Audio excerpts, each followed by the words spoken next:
According to the IRS's own data, American taxpayers collectively overpay their federal income taxes by tens of billions of dollars every single year. Not because the tax code is wrong, not because of fraud, but because most people simply do not know about the deductions they are legally entitled to claim. The tax code contains hundreds of deductions, but there are 7 specific ones that are consistently missed by middle-income Americans, deductions that are completely legal, fully supported by the IRS, and that most tax software programs do not proactively flag for you. My name is Jack Sterling, and today I am going to walk you through all 7, what they are, exactly who qualifies, and the specific IRS forms and publications you need to claim them, starting this tax year. Before we go any further, everything in this video is for educational and informational purposes only. It is not tax advice, legal advice, or financial advice of any kind. Tax laws change, and your individual situation is unique. Please consult a qualified tax professional or CPA before making any changes to your tax filing. With that said, let's get into it. Let me give you some context on exactly how large the missed deduction problem actually is. The Government Accountability Office, the GAO, published a report finding that millions of taxpayers who would qualify for specific deductions fail to claim them each year. The result is that they pay more in federal income taxes than they are legally required to. One of the most cited examples is the Earned Income Tax Credit, or EITC. The IRS estimates that approximately 20% of eligible taxpayers fail to claim it each year, leaving an average of around $2,400 per unclaimed return on the table. But the EITC is only one deduction. The 7 we are covering today are distinct, and they are missed across all income levels, not just lower-income households. The reason most people miss these deductions falls into 3 categories. First, they are not prominently surfaced in standard tax software unless you know to look. Second, the language used to describe them in IRS documentation is technical and discouraging. And third, most people use the standard deduction, which in 2025 is $14,600 for single filers and $29,200 for married filing jointly, without ever checking whether itemizing or claiming above-the-line deductions would save them more money. Here is what I want you to understand going into this. Some of the deductions we are covering today are what the IRS calls above-the-line deductions. That means they reduce your adjusted gross income regardless of whether you take the standard deduction or itemize. You don't have to choose between them and the standard deduction. You can claim both. And most Americans do not know that distinction exists. Let us move to the first deduction, the home office deduction. And I want to address the fear around this one up front, because there is a persistent myth that claiming a home office is a red flag for an IRS audit. That is not supported by current IRS data. The home office deduction is available to anyone who is self-employed, a freelancer, an independent contractor, or who runs any kind of side business, and who uses a portion of their home exclusively and regularly for that business. The key word is exclusively. The space must be used only for business, not also as a guest bedroom or a general family area. There are 2 methods for calculating this deduction. The simplified method allows you to deduct $5 per square foot of your home office, up to 300 square feet, for a maximum deduction of $1,500. The regular method calculates the actual percentage of your home used for business and applies that percentage to your home's actual expenses: rent, utilities, mortgage interest, and insurance. This deduction is claimed on Schedule C for self-employed individuals, or on Form 8829 if you are using the regular method. The IRS publication that covers this in full is Publication 587, Business Use of Your Home. Important note: if you are a W-2 employee who worked from home during the year, the home office deduction is no longer available to you under current tax law. This deduction applies to self-employed individuals and business owners only. The second missed deduction is the student loan interest deduction, and this one is above the line, which means it reduces your adjusted gross income even if you take the standard deduction.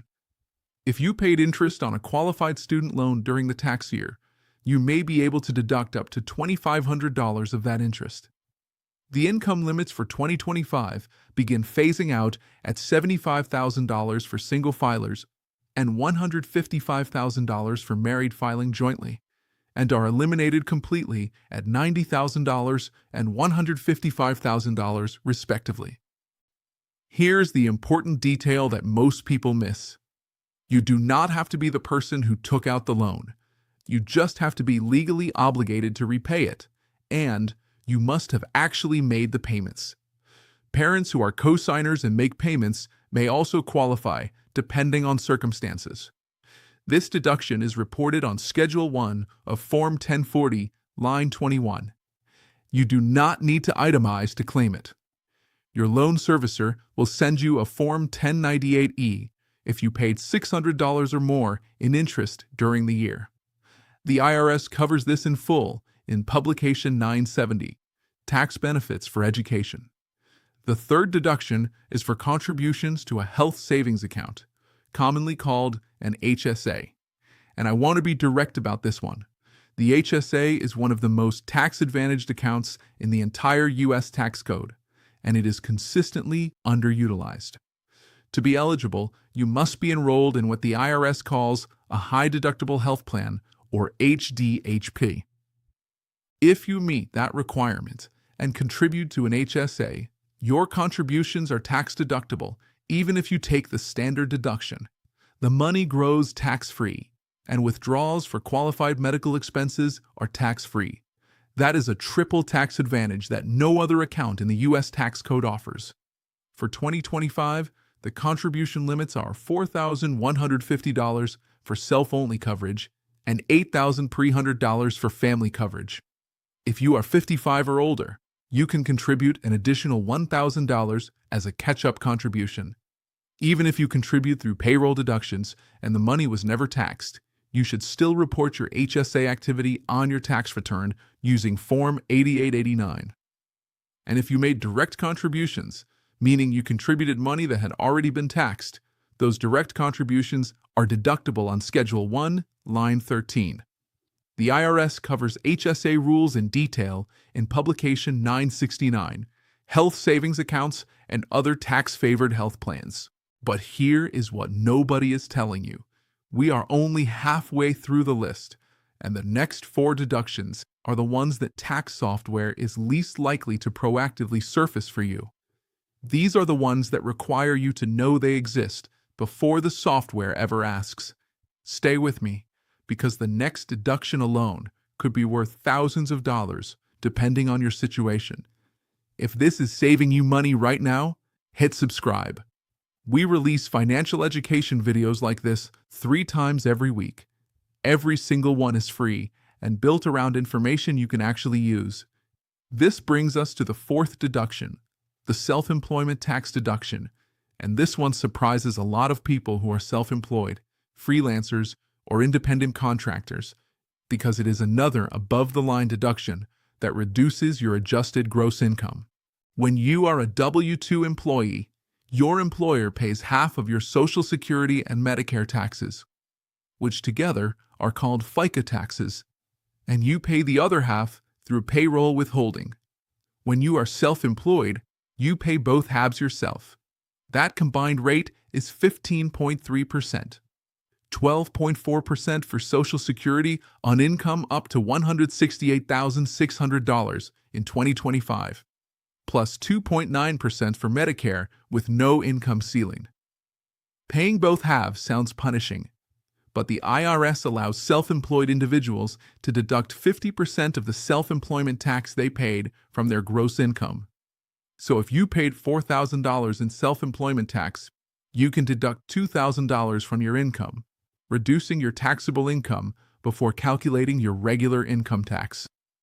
This deduction is calculated on Schedule SE and then carried to Schedule 1 of Form 1040, line 15. If you are self-employed and have never specifically looked for this deduction on your return, check your previous filings. You may find it was claimed automatically by your tax software, or you may find it was missed. The fifth deduction is closely related, the self-employed health insurance deduction. If you are self-employed and you pay for your own health, dental, or long-term care insurance premiums, you may be able to deduct 100% of those premiums from your adjusted gross income. This is another above-the-line deduction, meaning you do not need to itemize, and it applies to premiums you paid not just for yourself, but also for your spouse, your dependents, and any child under age 27 at the end of the tax year, even if that child is not your dependent. The deduction is limited to your net self-employment income for the year. You cannot deduct more than you earned from self-employment, and you cannot claim the deduction for any month in which you are eligible to participate in a subsidized health plan through an employer, including a spouse's employer plan. This deduction is reported on Schedule 1, Line 17 of Form 1040. The IRS publication that covers this is Publication 535, Business Expenses. If you paid health insurance premiums as a self-employed person and did not claim this deduction, that is a potentially significant missed item worth reviewing with a tax professional for prior year amendments. The sixth deduction is specifically for educators, and I include it because teachers are one of the most consistently undercompensated professional groups in the United States, and this deduction is frequently missed even by the people it was created for. If you are an eligible educator, defined by the IRS as a kindergarten through grade 12 teacher, instructor, counselor, principal, or aide who worked at least 900 hours during the school year, you can deduct up to $300 in unreimbursed expenses you paid for classroom supplies, books, equipment, computer software, and certain professional development courses. If both you and your spouse are eligible educators and you file jointly, the combined deduction is up to $600, but neither spouse can claim more than $300 individually. This is also an above-the-line deduction. You do not need to itemize, and it is available even if you take the standard deduction. It is reported on Schedule 1, Line 11 of Form 1040. Now, $300 is not a life-changing number by itself, but the principle here matters for educators who routinely spend out-of-pocket on classroom materials. Every dollar legally recovered from taxes is a dollar that stays with the person who earned it. The seventh deduction is one that flew under the radar for millions of Americans: charitable contributions made without itemizing. Here is the context. Traditionally, to deduct charitable donations, you had to itemize your deductions, meaning your total itemized deductions had to exceed your standard deduction for it to be worth claiming. With today's standard deduction at $14,600 for single filers and $29,200 for married filing jointly, most taxpayers cannot beat the standard deduction threshold through itemizing. So they take the standard deduction and assume their charitable giving is not deductible. And often they are right. But here is what changed. During the pandemic years, Congress temporarily allowed a $300 above-the-line charitable deduction for non-itemizers, $600 for married filing jointly. Although that specific provision expired, it highlighted an important point that many people still are not aware of. Charitable giving strategies can be optimized around the standard deduction through a technique called charitable bunching. Charitable bunching means concentrating 2 or more years' worth of donations into a single tax year, which may push your itemized deductions above the standard deduction threshold that year, allowing you to itemize and deduct the full charitable amount. In the alternate year, you take the standard deduction. Additionally, if you are over age 70 and a half and have an IRA, you may be eligible for what is called a Qualified Charitable Distribution, or QCD, which allows you to donate up to $105,000 directly from your IRA to a qualified charity tax-free. This satisfies your required minimum distribution, keeps the donated amount out of your taxable income entirely, and can be particularly powerful for people who do not otherwise itemize. The QCD is reported on Form 1040. Your IRA custodian will provide the documentation. The IRS covers this in Publication 526, Charitable Contributions. Stay with me. This next section is critical because I am going to show you the 2 deductions at the end of this list that are specifically designed for people who give to others. And they are 2 of the most powerful tax optimization tools that almost nobody in the under 50 crowd has ever heard of. Here is your complete action plan for all 7 deductions. Let us run through it quickly and clearly. Step 1. Determine which deductions apply to your situation. Go through the list. If you are self-employed, deductions 1, 4, and 5 apply to you directly. If you have student loans, deduction 2. If you have an HDHP health plan, deduction 3. If you are a K through 12 educator, deduction 6.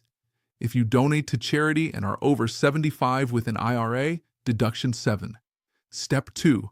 Gather your documentation before you or your tax preparer starts the return. For deductions to be claimed correctly, you need records. For the home office, square footage measurements and your home expense records. For student loan interest, your Form 1098-E from your loan servicer. For HSA contributions, your Form 5498-SA from your HSA custodian and Form 8889. For self-employment tax, your Schedule SE. For self-employed health insurance, your premium payment records. For educator expenses, your receipts for classroom purchases. For charitable contributions, your donation receipts and QCD documentation from your IRA custodian. Step 3. If you use tax software, TurboTax, H&R Block, TaxAct, Free Tax USA, navigate specifically to the Deductions and Credits section and look for each of these manually. Do not rely on the software to proactively ask about all of them. Some will be prompted by your answers to other questions, but others require you to specifically search for them. Step 4. If you filed and did not claim a deduction you were eligible for in a prior year, you may be able to file an amended return. The IRS allows you to amend returns for up to 3 years from the original filing deadline using Form 1040X. If you missed a significant deduction in a prior year, this is worth reviewing with a tax professional. For free tax filing help, the IRS offers the VITA program, Volunteer Income Tax Assistance, which provides free in-person tax preparation for people who earn $67,000 or less per year. You can find a VITA location at irs.gov. The IRS also offers Free File through its website for people who qualify based on income. Before we wrap up, one more time, this video is educational content only. It is not tax advice. Tax laws change, income limits adjust annually, and your personal tax situation involves factors we cannot address in a general video. Please work with a qualified CPA or tax professional who can review your specific circumstances before you file. But here's what I want you to take away. The 7 deductions we covered today: home office, student loan interest, HSA contributions, self-employment tax, self-employed health insurance, educator expenses, and charitable giving strategies are all fully legal, fully IRS supported, and available right now. They are missed not because people are dishonest, but because the information is not proactively placed in front of people who need it. You now have that information. If this video saved you money, or if it is going to save you money when you file, hit subscribe right now. We publish financial education investigations like this 3 times every single week. Everything is free. Everything is built to give you information you can actually use. And I want to hear from you right now. Out of the 7 deductions we covered today, comment below with the number of the one you were not aware of before watching this video. Comment 1, 2, 3, all the way through 7. I read every comment and I want to know which ones were new to you.